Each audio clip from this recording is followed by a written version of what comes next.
Sabe aquela sensação de ser você? Único, individual? De onde será que isso vem? Pois é, a cosmologia da Umbanda tem uma visão fascinante sobre isso.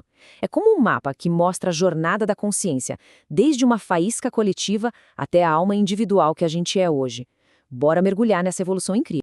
Então, olha só o nosso caminho de hoje.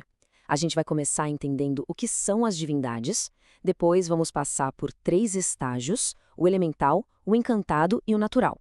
E para fechar, vamos ver como tudo isso se junta na jornada da individualização. Vai ser bem legal. Ok, para essa jornada toda fazer sentido, a gente precisa começar pela peça-chave do quebra-cabeça, né?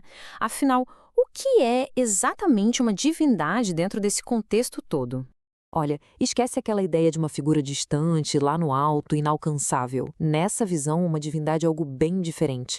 Pensa nela como uma manifestação direta das qualidades de Deus. São seres superiores que, na verdade, atuam na nossa vida, sabe? Tudo isso através de uma hierarquia divina bem complexa.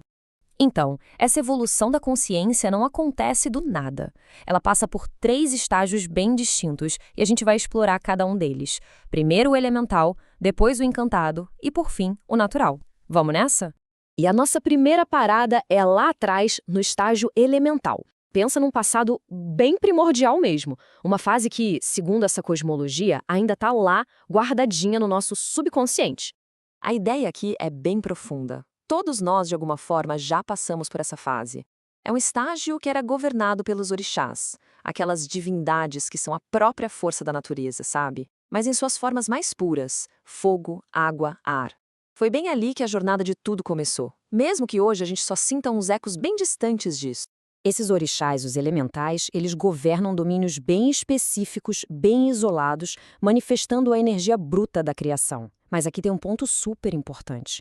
Eles não interferem diretamente na nossa vida hoje. Por quê? Simplesmente porque a nossa consciência já evoluiu, já passou dessa fase primordial. Ok, agora a coisa começa a ficar fascinante. A gente entra no estágio encantado. Imagina só um plano de existência onde a ideia de eu não existe de forma separada. Tudo é parte de um todo, de algo muito maior.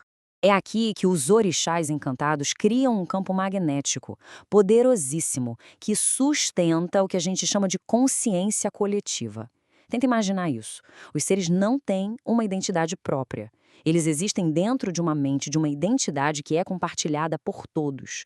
Todos ali amparados pela energia de um orixá que rege aquele grupo. Para entender isso melhor, tem uma analogia que é perfeita, a da samambaia. Pensa assim: um ser encantado é como se fosse uma única folhinha da samambaia. Essa folha não consegue viver sem o caule, certo? E o caule, por sua vez, não é uma samambaia sem as folhas. Eles são partes diferentes, mas completamente inseparáveis. Uma dependência total. E essa metáfora do fio de cabelo, nossa, ela é visceral. Ela deixa claro que essa conexão não é só uma ideia, uma teoria. Não é algo simbiótico, que não dá para separar. Arrancar um ser desse todo causa dor e leva à morte. Isso mostra o quão profunda é essa união. Mas, claro, a evolução não para por aí, né? Agora a gente chega no estágio natural. E esse é o momento, o ponto de virada, em que o conceito de eu finalmente desperta. Essa frase, por isso eu sou quem sou e não sou outro, ela captura perfeitamente a essência desse estágio. É o começo do autorreconhecimento.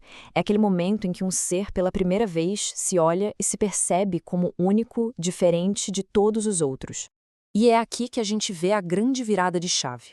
A gente sai de uma consciência coletiva, onde a identidade era só uma parte do orixá, e entra numa consciência totalmente individualizada. Agora, a identidade é única. E as conexões? Elas não são mais obrigatórias, são baseadas em afinidades, em gostos, em escolhas pessoais. O exemplo é simples e perfeito. Imagina, uma pessoa que curte coisas religiosas, outra que prefere esportes, e uma terceira que ama literatura. São 3 seres, cada um com a sua natureza, com seus gostos, coexistindo.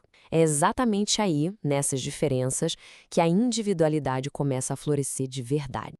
E o mais legal é que esse estágio é super dinâmico, não é algo estático. Por exemplo, um ser que veio da água pode, com o tempo, desenvolver uma afinidade pelo ar. E quando isso acontece, ele começa a evoluir sob a orientação de novos orixás, ganhando novas qualidades e, assim, expandindo a sua própria consciência. Beleza, agora vamos juntar todas essas peças. Vamos dar um passo para trás e ver como essa jornada toda da individualização se parece com uma grande e poderosa história. Essa linha do tempo aqui resume perfeitamente o caminho que a gente percorreu. Tudo começa lá no passado, no estágio elemental, onde o ser é só parte de um elemento bruto. Depois ele passa pelo estágio encantado, o da consciência compartilhada, coletiva. E finalmente chega no presente, no estágio natural, onde o eu desperta e se define por suas próprias afinidades e escolhas. Então, no fim das contas, essa estrutura toda é muito mais do que uma história sobre espíritos ou divindades. É uma narrativa profunda sobre a própria natureza da consciência, de como ela nasce, como ela se separa, se define e vai crescendo em complexidade.